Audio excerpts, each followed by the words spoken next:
This protocol is significant because it quantitatively measures phagocytosis of labeled Aspergillus fumigatus Conidia by human leukocytes, along with attachment of Conidia to cells and lack of interaction by flow cytometry.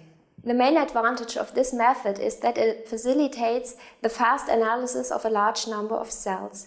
In addition, parallel labeling of further cell markers allows the separate assessment of neutrophils and monocytes within the same sample.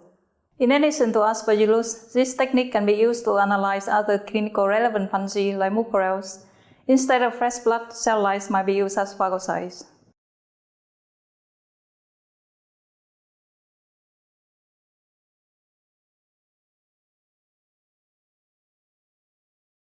To begin this procedure, wet a paper towel with disinfectant and place it into a biosafety cabinet.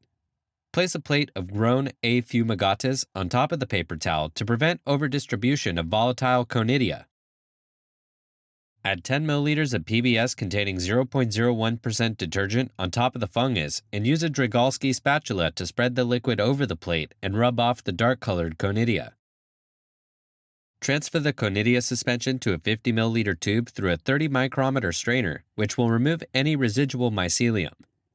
Add another 10 milliliters of PBS with detergent to the plate, spread it with a spatula, and transfer it to the same tube through the strainer. Next, prepare a sterile solution of 0.1 molar sodium carbonate dissolved in PBS, and prepare a 0.1 millimolar solution of Fit-C powder in this sodium carbonate solution. Resuspend 100 million or less Conidia in 5 milliliters of this